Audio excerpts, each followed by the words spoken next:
So díobh go léir an sa a nocht fáilte a léigribh on Crinneadh Tábhachtach or Crinneadh Tábhachtach seo a nocht. You're very, very welcome to this meeting on Brexit. We want to welcome our audience on Facebook, on Twitter, and of course on YouTube. And I am joined this evening by Chris Hazard, MP for South Down, agus an Chris Ella, Chris McManus, MEP, who is with us from Brussels. I know you've lots of questions and there's a lot to talk about in the course of this Brexit debate, but we're going to start off with, I suppose, the question that's in everybody's mind, and that is, will there be a deal or not? Are we facing a hard Brexit, a crash Brexit, a no-deal Brexit?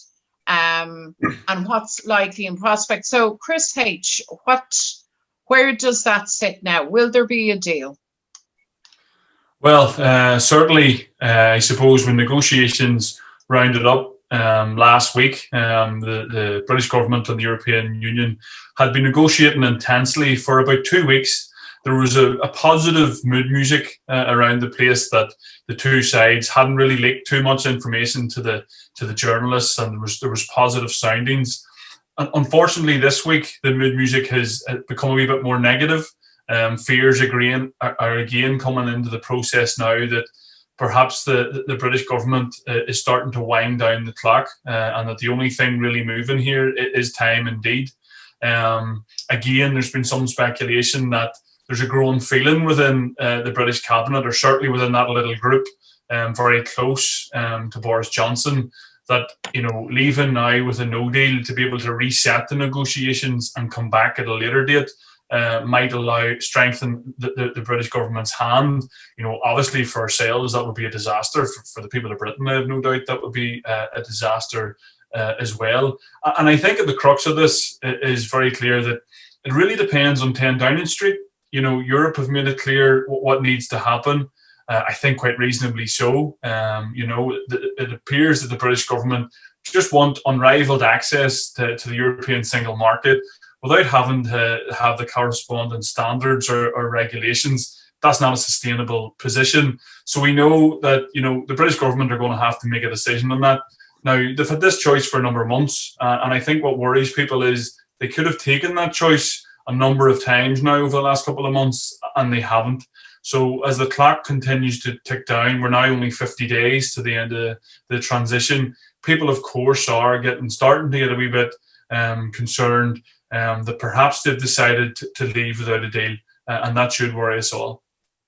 I mean, we've always said, Chris H., that there's no such thing as a good Brexit. People in the North voted against Brexit. They voted to remain, and all of the things that we have said time and again around protecting our economy, protecting our citizens' rights in the North, but above all else, protecting our peace processes, the institutional framework, the legal framework of the Good Friday Agreement. And even though we're aware that the Brexit debate, when it happened, was almost blind to the consequences for Ireland, you know, you got the feeling that at least now the British political system is fully informed. They can't pretend that they don't know. And yet they're still engaging in this incredibly reckless brinkmanship, aren't they? Yeah, absolutely. And, you know, and it's fantastic that we have the withdrawal agreement and the protocol in place. But it's important to stress that even with those protections, the limited protections as they are, there's no good Brexit outcome at all. It's all about degrees of pain here and about managing that situation.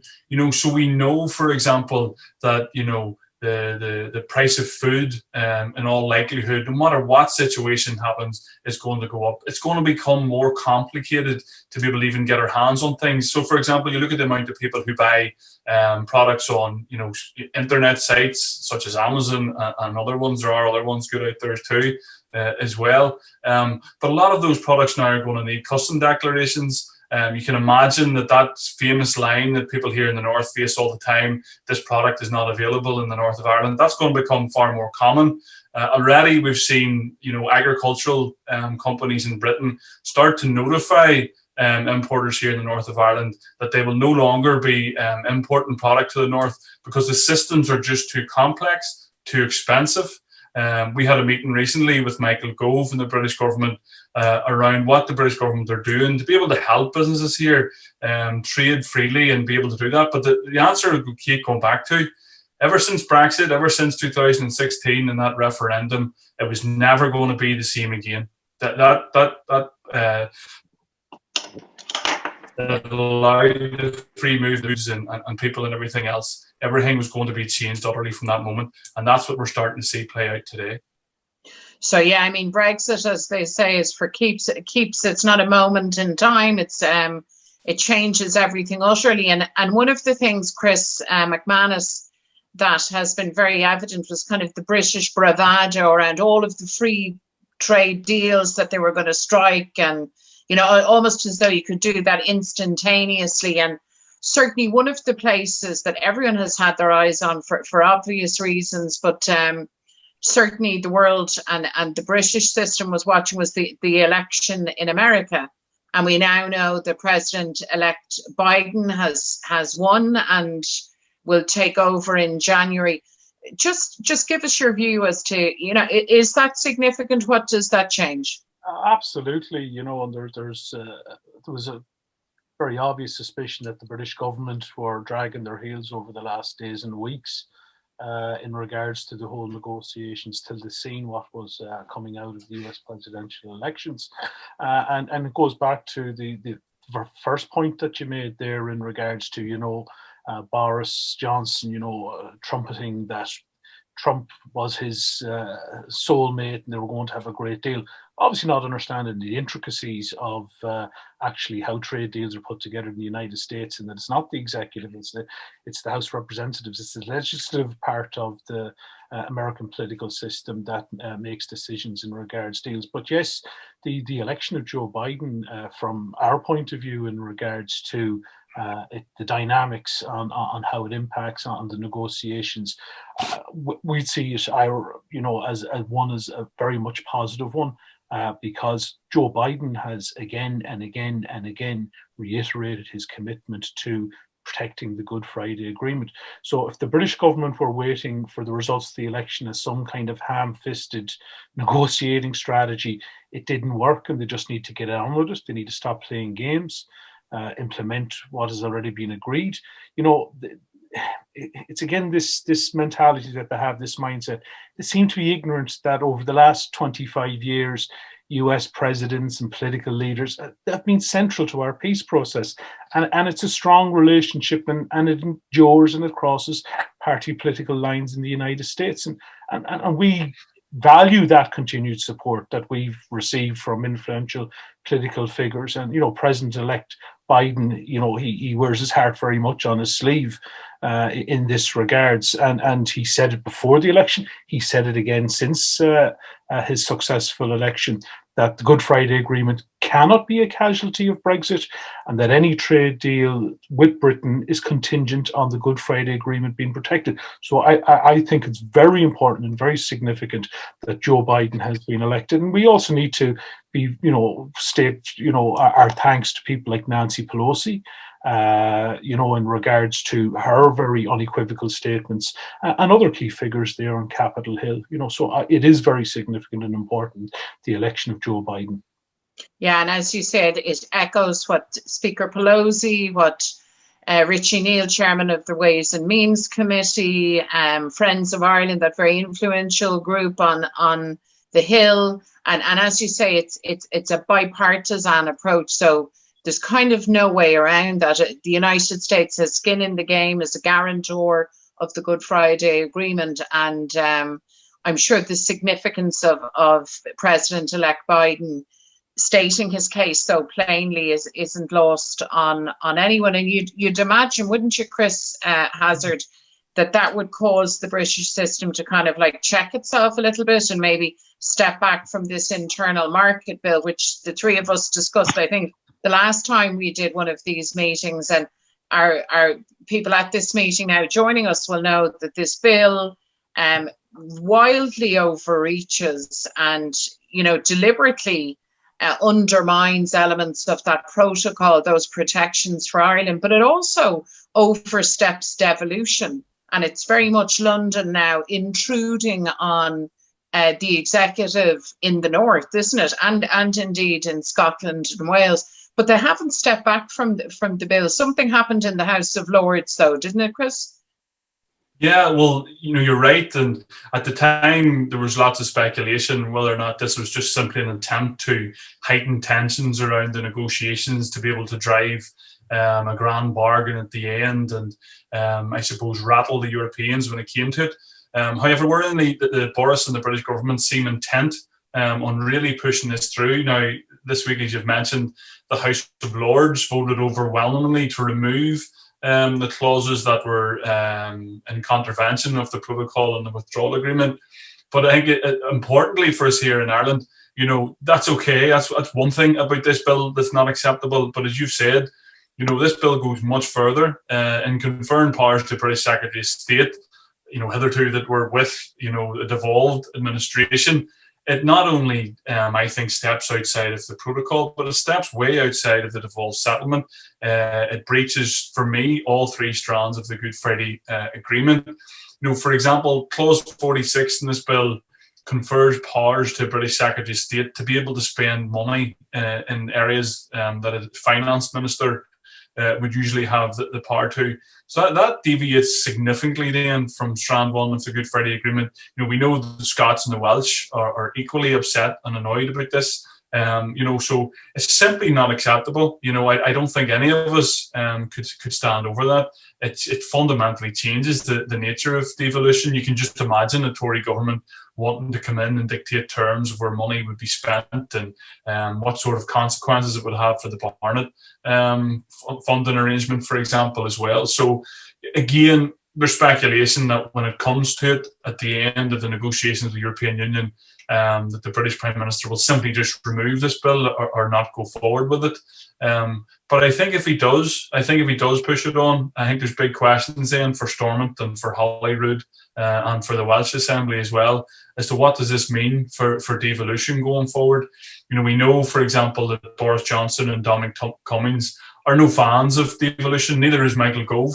He has been withering in his critique of devolving further powers to the north of Ireland and to Scotland and to Wales. So I think there's a challenge for the devolved administrations over the next few years to ensure that their powers are protected.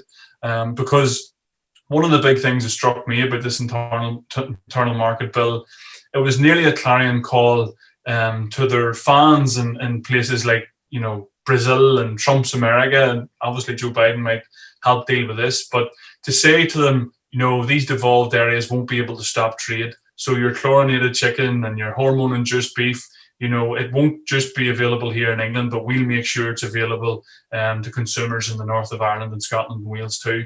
And that's a big worry for us, because we know what the Tories want to do. They want to decrease the regulation and they want to open us up to increase privatisation. And I think that's a big worry for all of us here in the devolved regions. Absolutely. And it's, I saw, Chris, where, and not surprisingly, all of your colleagues in the European Parliament have made clear that there'd be nothing going through on the nod from the European Parliament if there's damage to the protocol. And I know, obviously, the concerns, Chris, that are felt by farmers, north and south in Ireland, farming more generally across the European Union, but on our own island, and of course fisheries. Fisheries now is one of the sticking points in the negotiation. What would you say, Chris, to people, to farming people who are watching, who are part of this meeting? Where are things at? Where are the concerns? And where does the balance of things lie now?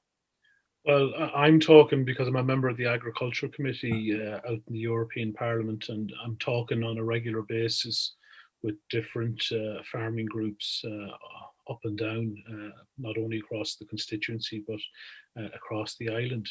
And there's massive concern, and it's the uncertainty.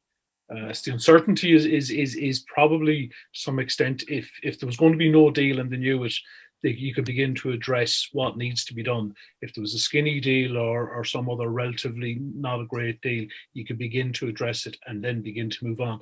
It's not knowing is the real pressure that they feel that they're under, because they can't plan for the future. Look, we know that from an agri-food perspective, our farmers need unfettered access to the British market, and even any slightest divergence from the current situation pushes up the kilo cost of Irish beef and British shelves, making us much less competitive. The former Minister of State for European Affairs, Helen McEntee, indicated that if there was no deal, then the southern state would, the tariffs alone would amount to 1.35 billion, which is substantive amount, because the EU is only setting aside 5 billion of a Brexit, emergency fund.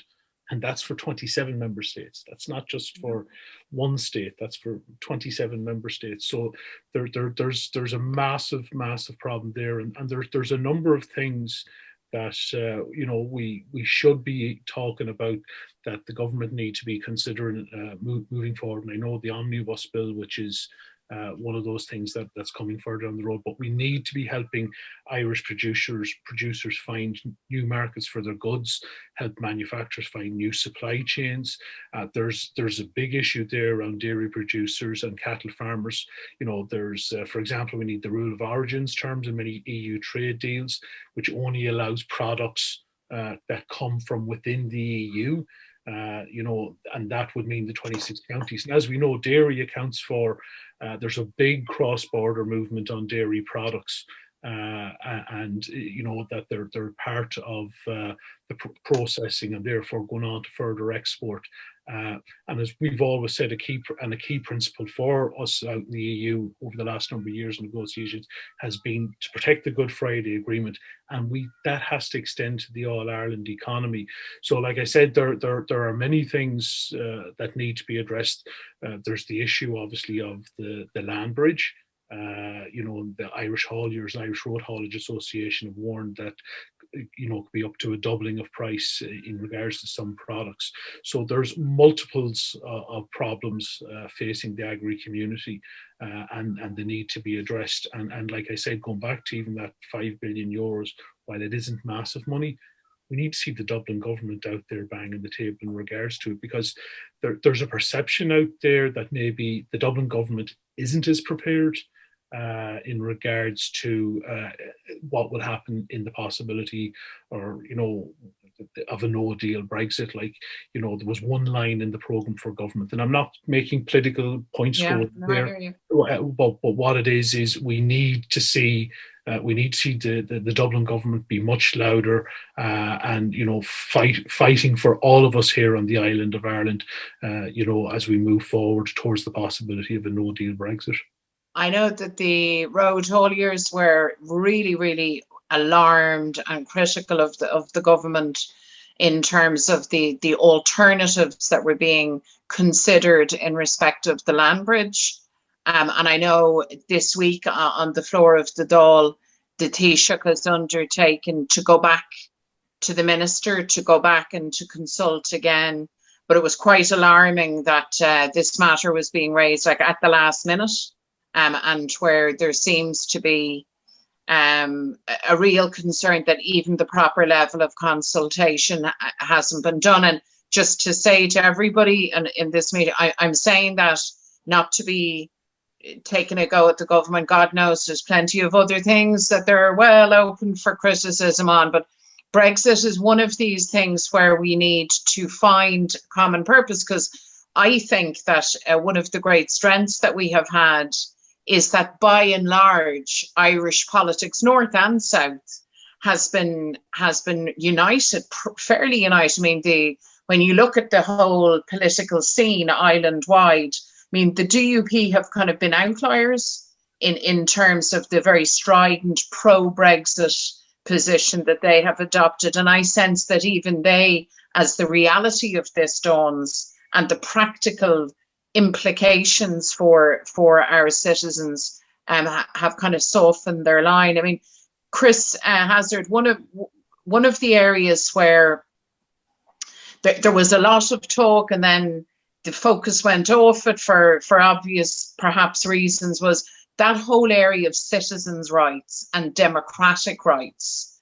You know, everything from Erasmus to the health card to representation, some form of representation within the European Parliament. And it was quite something, wasn't it, some time back, where I think even unionism saw and sees the good reason and rationale to have observer status, at least for the North in the European Parliament. So do you want to say something about those issues? Because people sometimes get frustrated that it's all about like the big trade issues, but what about, you know, the person who wants to go from, you know, cross the border from either from Dundalk to Altnagelvin or from Belfast to Dublin for healthcare? They want to know what's that going to look like for me? Am I going to be left? Am I going to be left high and dry? Will I not be able to access those services anymore? Yeah, it's a really good question, and like you're right. Like for the best part of this year, you know, most of the Brexit discussions have focused on trade and commerce and you know, free trade agreements, and you know, to most people out there living their lives, living very busy lives at the minute, hard pressed lives. You know, that's alien to them. They don't see the direct link to their lives. But when you start talking to them about, you know, when they go on holidays or what it's like to, you know, travel across the border every day to work. You know, for example, we have 30,000 people in Ireland cross the border every day. They're known as frontier workers. What's the terrain going to be like for them? Is their pensions going to be affected? Their terms and conditions? Are they going to have the same protections as before? And they're really big issues. And people now are starting to increasingly ask, okay, what can be done? So for the last number of months, we have been raising directly with the Irish government and the British government, you know, promises that were made a long time ago in the Brexit debate around, for example, the European health card, that, you know, people will know it as the EHIC card, and that gives them free access to healthcare if they're required to when they're travelling. Thankfully, the Irish government have said that they will step in, even if there's no agreement with the British government in the weeks ahead, to fund that. So they've made that commitment to us. You know, we obviously need to keep them their feet to the fire on it to ensure that they follow through. I know the omnibus bill makes reference to it, but then there's other commitments around, for example, the Erasmus student travel program, really successful program over many years, which allowed some of our, you know, young people to travel and to study throughout Europe, to ensure that that wasn't closed down on them. So again, there's been some good work done with the Irish government to ensure that that scheme is opened. Also, Horizon 2020 research funding. You know, when you see the need, I suppose, for cutting edge research to do with even, you know, climate action or sustainable living in general, even the likes of the cancer research and the vaccination for COVID, you know, that was all done through cutting edge research. And that's really important. So our universities rely on them types of funds. So to be able to have access for citizens in the North to those sorts of benefits is really important moving forward. But you're right, the one that's went under the radar is probably the democratic rights. You know, as a European citizen living in the North of Ireland, I've lost my democratic rights. I have lost the ability to be able to vote for an MEP, to be able to have oversight and participation in the European Parliament and to engage in that system. Now, most, if not all, of the Irish political parties agreed with the idea of looking at observer status at the very least to see what could be done. I know this is something you've picked up with the Taoiseach in recent times as well. So, you know, again, we've been working with the Irish government to see what can be done there. You know, what can we achieve for the people in the North? Because going forward, we know with the withdrawal agreement and the protocol, Europe and European legislation and the single market and all the rest of it, it's going to still play a big part of our lives. So it's important that we have that oversight into it. Absolutely. And this omnibus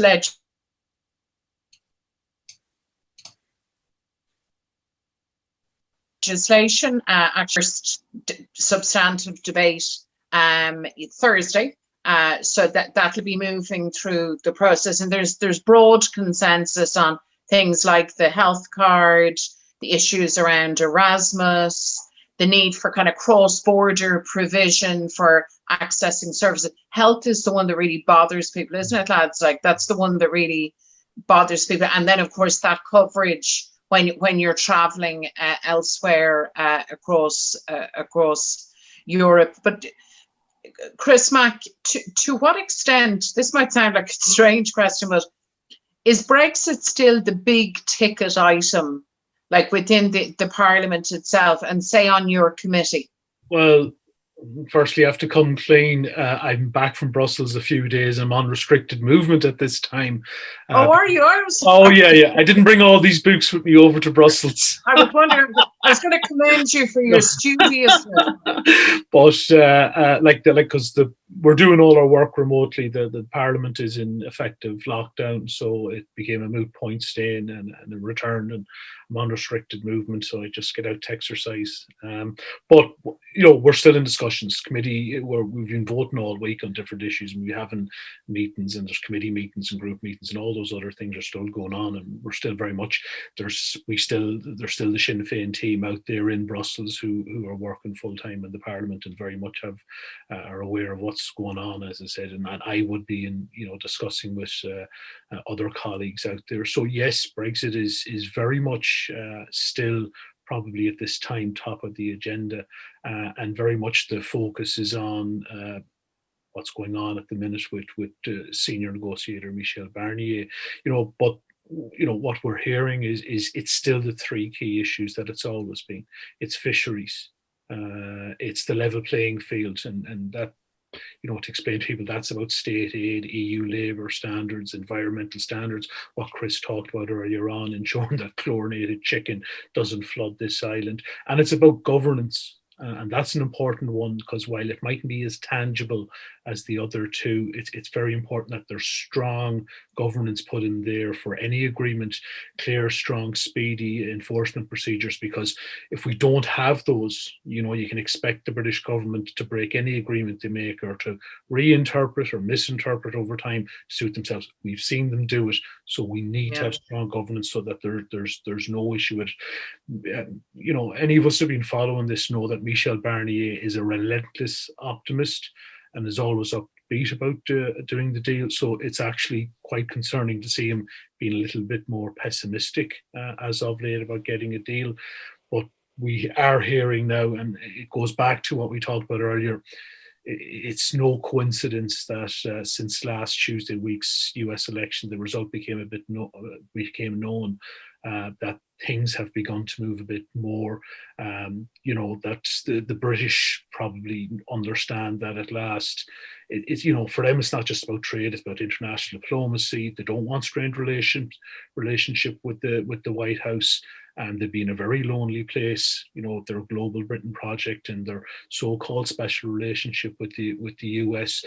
Now, the thing is, Boris Johnson probably hasn't left himself an awful lot of room for compromise, and any compromise in his part is likely to be heavily opposed by hardliners in his own party, and not to mention the media in England itself.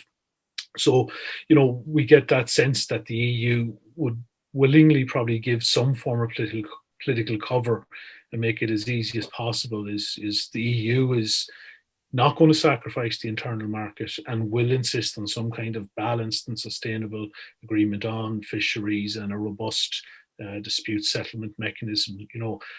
Is that too much for the Tories to be able to deal with? So we all know that Johnson in the past, he usually takes the path of least resistance. So will he pander to those within his own party, rather than make an agreement? It's still all up there. The bottom line is that the Parliament is resolute in regards to this. The Parliament has, from the start, has been fairly staunch in ensuring that it's the withdrawal agreement and the Irish protocol are to some extent written in stone. They're not going to budge on that, and that's probably the most important thing is that across the political spectrum of the Parliament, anybody you talk to is we stand with Ireland, and the conversation then follows on to that. And I've said this before, is they kind of see, and it's ironic that politicians out in Europe probably see a bit better solution to an awful lot of this. Maybe some of the politicians on our own island, which is obviously, they say, would you not square the circle in regards to the majority of the people in the north want to remain in the European Union, by there being some consideration towards having a discussion, in the very near future in regards to the possibility of Irish unity. They get it out there. It is amazing, and it's amazing the extent to which also, Chris Hazard, and ask you just maybe very briefly on this, the extent to which, just as Chris Mack has said, across the continent, there's a recognition that the border now is essentially a European problem. It's not just an Irish problem anymore, and the issue of reunification and the referendum and so on comes to mind in that system so easily for people as a common sense approach. Similarly, I think in Britain, and I don't know what you hear from talking to colleagues and talking to other MPs and just within the system, but certainly anyone who imagines that there is just like a blanket, blind spot in the British system around all of this would be wrong. And by the way, I mean, I thought it was significant that Peter Robinson came out and challenged what he called, referendum poll, unity poll, or border poll deniers, he called them. I thought that was very significant. In my experience, this conversation is alive, and people in Dublin, in government here, might want to deny it, but that's not what you find when you move further afield. Yeah, absolutely. I thought it was actually interesting to see that there was a Brexit commentator had written an article earlier this week, basically saying that to ensure a clean Brexit, we might have to ensure a clean break from Ireland. And they were basically flagging up the point that they're forever going to be tied to protocol and withdrawal agreement commitments if they are tied to a border in Ireland. And again, if that is a conversation that opens up increasingly in Britain, that'll be an interesting dynamic to watch. But there's no doubt about it. When you speak to commentators, when you speak to other political parties, you certainly see that realization now. Look, this is inevitable that this poll is going to happen. It really is just a matter of when. It's not if anymore. I think it's actually been fascinating to see a rise recently, even in Wales, for a demand for a conversation about Welsh independence. You see the conversation in Scotland has just really taken legs in recent months. And again, it points out to some of the domestic problems that this British government face. And this is the question they come back to, I have no doubt, when it comes to Brexit. We have a situation now where, tragically, the British government have now been at fault for, more than 50,000 lives when it comes to COVID, the worst in Europe. They've now taken that spot. They've a serious scandal now with the privatisation around test and trace. Boris Johnson's got big problems, and there's going to be a Scottish Assembly election in the spring. That will, you would think, undoubtedly lead to a big SNP majority. They will demand a conversation. So it's going to open up, that whole idea of a disunited kingdom is very much alive, and people can see that. And increasingly in this island now, there is that conversation. You see poll after poll is starting to say it's very close. People are talking about it. And if Brexit has taught us anything, have the conversation, talk about what it's going to look like, have that conversation with political opponents. We're not enemies. We all share this island, and we have to work out what's the best way moving forward.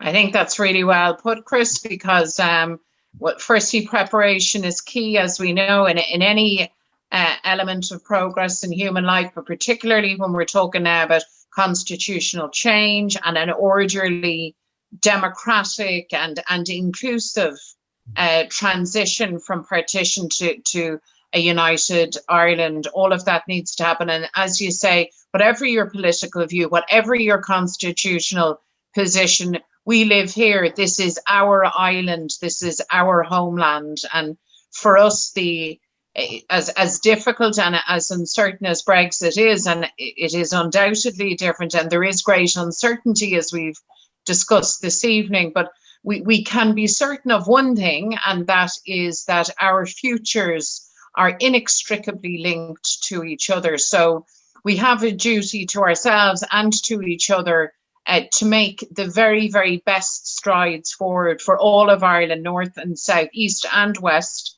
And that is what Sinn Féin is committed to do. We've worked hard on Brexit in Brussels, in Strasbourg, you know, within the European system, in London and beyond across Britain. Our MP team and others have been busy in the Oireachtas. Bear in mind, it was Sinn Féin that first floated the notion of special status. And even though that was resisted fairly hard at the time, eventually that has become the position, a version of that became the position of the Irish state. And then, of course, in the north, I have to say, particularly on the watch of Michelle O'Neill, there has been just a really impressive cross-party access between ourselves, the SDLP, the Greens, the Alliance Party, you know, a really progressive front that's all about doing the right thing, protecting people's jobs, protecting our economy, and above all else, protecting the stability of our peace agreement. So can I say thank you to all of you across Facebook, Twitter and YouTube for joining me, Mary Lou, and Chris Sahane, Shaw, Chris Hazard, MP from South Down, August Chris Ado, Chris McManus, MEP, not in Brussels as we discovered, but at home, self-isolating, restricting his movements in Shilligach, with all of those books behind him, and he's read them all at least once, or so he tells me, and I choose to believe him. It's great having had you all. Gura míle maith agaibh go léir, and we will be back again to talk to you soon, just to have the most recent, the ongoing updates from this Brexit debate. So, Sin é agus gura míle maith agaibh go léir.